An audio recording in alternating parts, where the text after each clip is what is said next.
Bonjour, nous allons maintenant attaquer la vidéo de la journée 5 qui concerne les lipides.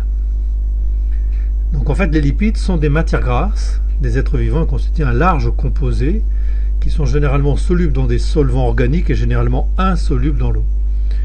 Bon, ces matières grasses sont un composant essentiel des membranes cellulaires dont le bon fonctionnement dépend de la qualité des lipides consommés.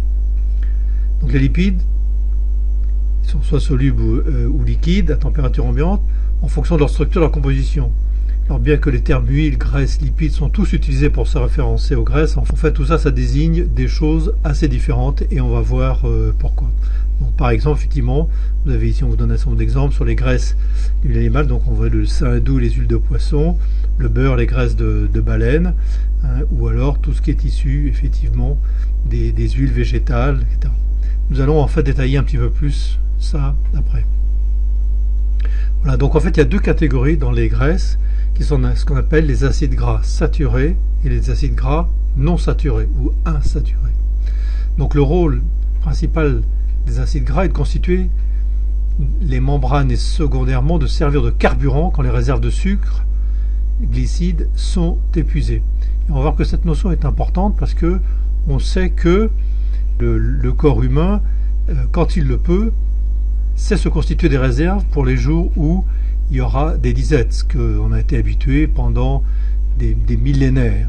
Donc on verra que la grande consommation d'acides gras en fait, va être stockée de façon à pouvoir justement servir de réserve quand les autres se sont épuisés. Et c'est toute la problématique va tourner autour de cette fonction.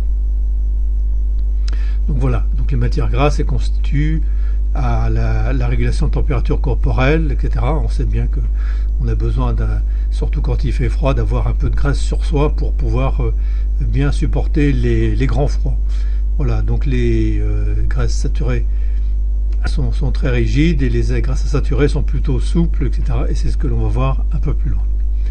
Donc, ce qu'on appelle les acides gras se caractérisent par une résistance à la dégradation. Donc on peut les faire effectivement frire beaucoup plus facilement que les, on va voir que les huiles. Et on les trouve effectivement dans les produits laitiers, etc.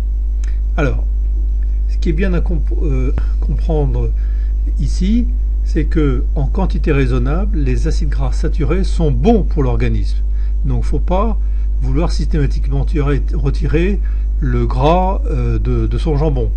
Ce qui est important, c'est de savoir en manger en quantité raisonnable. Le gras fournit quand même de l'énergie et apporte aussi des vitamines. Par contre, consommer en excès, puisqu'en fait on retrouve ça beaucoup dans beaucoup de plats préparés, hein, c'est bien souvent ça le problème de notre civilisation, et donc il favorise la prise de poids parce que l'organisme aime bien se constituer des réserves, je dirais, pour l'hiver, hein, et c'est bien ça toute la problématique des acides gras saturés.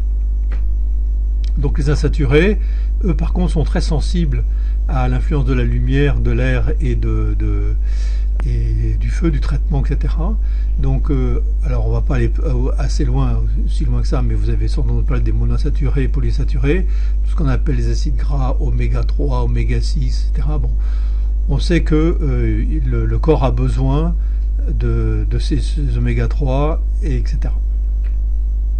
Donc ces acides gras insaturés se trouvent beaucoup dans les huiles végétales, et notamment les huiles de colza, de lin, de noix, de maïs et d'huile d'olive. Et donc on les trouve aussi beaucoup dans des poissons des mers froides. Et les poissons des mers froides, ils ont besoin aussi de mettre de la graisse, de la bonne graisse pour se protéger effectivement du froid, hein, ce que fait aussi un peu l'humain en stockant ces graisses. Et donc les huiles alimentaires, donc certaines sont très riches en oméga 3, hein, d'autres en oméga 6 et d'autres en oméga 9. Voilà, donc ces huiles sont très sensibles à la chaleur, c'est pour ça qu'il est préférable de les utiliser en huile extraite à froid. Et voilà, vous avez ici un certain nombre d'informations pour compléter les choses. Mais je pense qu'on a dit l'essentiel. Ce qui est important maintenant et que l'on va voir dans la vidéo, c'est comment pouvoir trouver des recettes quand la consigne est mise de ne pas manger d'aliments ou de recettes contenant des acides gras saturés, ce qui veut dire que votre nutritionniste considère que vos réserves sont suffisantes pour l'instant, notamment quand vous avez un embonpoint ou un surpoids, c'est souvent le cas. Donc là, va vous demander à faire une consommation dans laquelle on réduit très fortement ces acides gras pour pouvoir puiser effectivement petit à petit dans les réserves, c'est ce qui va effectivement entraîner une perte de poids.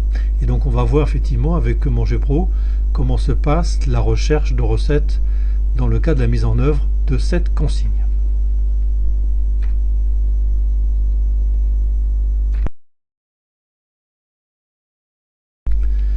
Nous nous rendons donc sur l'application Que Manger Pro que nous ouvrons avec le compte de notre utilisateur test.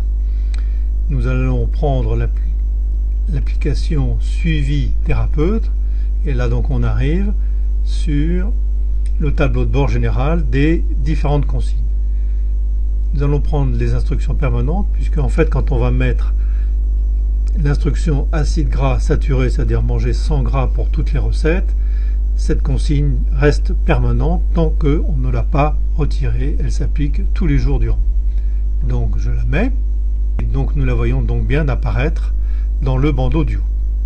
Maintenant, nous nous rendons sur les recettes. Donc là, pour faciliter les choses, on va rechercher toutes les recettes concernant l'entrée. Voilà, donc ici, il n'y a pas d'indicateur directement sur le gras dans les recettes.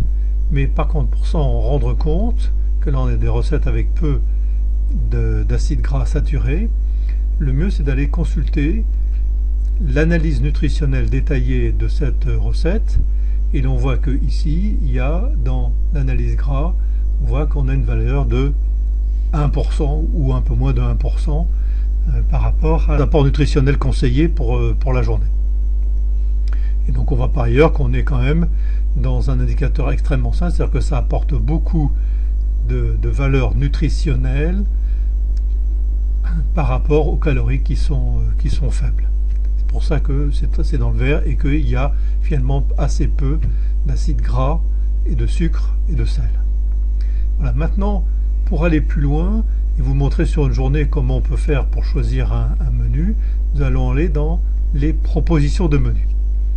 Et ce que je vous propose de faire, voilà, comme on avait fait dans la vidéo précédente, c'est de dire ici, j'ai un ensemble de menus qui sont proposés. On va tous les prendre sans faire de modification et on va rajouter cette proposition de menu d'abord à notre planning et ensuite incorporer ça au journal pour qu'on puisse voir comment ça se passe dans notre analyse nutritionnelle de la journée. Donc je rajoute cette proposition de repas pour aujourd'hui dans la journée du 16. Je viens dans le journal et je dis importez-moi depuis le journal de cette journée du 16 dans le journal. Voilà. Donc là j'importe toutes les lignes. Je vais venir éventuellement modifier quelques valeurs parce que quand même ici le poisson citronné ça fait beaucoup, donc on va mettre 250 grammes. Le gâteau va être raisonnable. La brochette 150 et le petit déjeuner on va le laisser comme ça. Voilà, ceci n'est qu'une démonstration de ce qu'on peut faire. Voilà une journée et maintenant nous allons revenir sur Suivi Thérapeute pour voir quelle analyse il nous fait de cette journée. Dans la synthèse de cette journée de consommation que nous venons d'avoir, nous voyons que les acides gras saturés, on a quand même une petite consommation par rapport à nos besoins d'apport nutritionnel conseillé, mais on en est quand même très très loin, on est le plus bas possible, même avec des recettes qui sont indiquées. Donc on peut considérer que nous sommes dans l'objectif de consommer extrêmement faiblement d'acides gras saturés. D'ailleurs on voit que les calories que l'on consomme sont à un bon niveau, que les apports de nutriments c'est correct et qu'on ne mange pas trop gras, salé, sucré. Voilà, donc vous voyez, c'est un tableau de bord intéressant. Quand on dit manger sans gras, c'est quand même difficile, donc l'important c'est d'en manger le moins possible, et vous voyez que en suivant avec le journal de votre alimentation, ceci est possible de le gérer et de le suivre avec Que Manger Pro.